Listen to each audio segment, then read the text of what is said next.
Bonsoir à toutes et à tous, chers amis, chers supporters du CDH et chers amis candidats colistiers sur la liste soit à la Chambre, soit au Sénat. J'avais été effectivement annoncé sur le carton pour pouvoir être à vos côtés ce soir au souper de Dinan, mais c'était sans compter sur un impondérable qui m'amène à effectivement devoir être absent ce soir, et j'en suis vraiment bien désolé parce que vous le savez, depuis de nombreuses années, j'ai à chaque fois beaucoup de plaisir à vous rejoindre à l'ensemble des activités et soupers qui sont organisés dans l'arrondissement de Dinan et à Dinan évidemment à chaque fois que l'occasion m'en est donnée. Je voulais simplement au moins à défaut vous présenter bien entendu mes excuses et vous livrer ce petit message de sympathie et aussi d'encouragement et de mobilisation, puisque vous le savez, l'enjeu du 13 juin prochain est crucial, il est essentiel et important, et c'est pour cette raison que toutes nos forces se sont mobilisées. Vous le savez, la Belgique, d'après le 13 juin, au regard de la crise institutionnelle que l'on connaît, n'aura probablement plus le même visage que celle que l'on connaît aujourd'hui. Cette réforme, on sait qu'elle est importante, on sait qu'on va devoir y contribuer, mais on le fera bien entendu en étant raisonnable, en étant respectueux de chacun, en veillant à ce qu'elle soit équilibrée et qu'elle ne donne pas évidemment des coups de canif irréparables au contrat de vie commune entre les amis flamands et les francophones de ce pays. On a toujours pu dire non aux extrémistes lorsqu'ils voulaient flinguer la sécurité sociale. On a toujours dit non aux extrémistes lorsqu'ils voulaient organiser une concurrence fiscale effrénée qui aurait été évidemment préjudiciable à l'ensemble de nos entreprises et donc à l'emploi en région wallonne. Mais on a toujours dit oui avec une main tendue lorsqu'il s'agissait de pouvoir discuter sereinement, de manière raisonnable, avec des interlocuteurs de bon sens.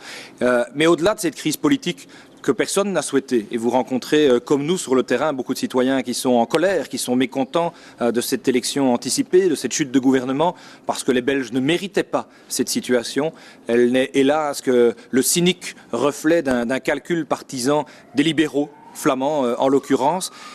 Au-delà de cette crise politique, il y a surtout dans le quotidien de chacun et de chacune une crise économique, une crise sociale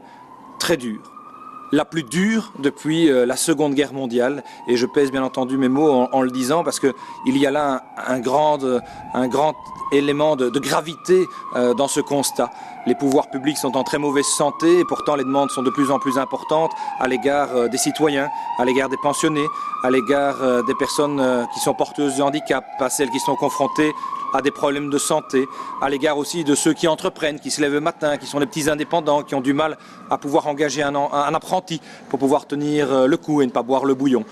Ça, ce sont les vrais enjeux. Ça, ce sont les vraies questions qui doivent nous mobiliser bien plus que BHB, bien entendu. Et c'est parce qu'il y a un moment de grande gravité, parce qu'on connaît une crise économique et sociale sans précédent, qui s'est dédoublée d'une crise politique que l'on n'a pas souhaitée, qu'il est essentiel que toutes les forces vives du CDH se mobilisent. C'est pour cette raison que j'ai accepté de pouvoir mener cette équipe, que j'ai accepté d'occuper cette première place avec notre députée sortante, Isabelle Tasio, avec l'ensemble des valeurs sûres de notre province, et en particulier aussi avec les visages qui comptent et bien d'autres en province de Namur et dans l'arrondissement de Dinan. C'est pour ça aussi que Christophe Bastin occupe cette première suppléance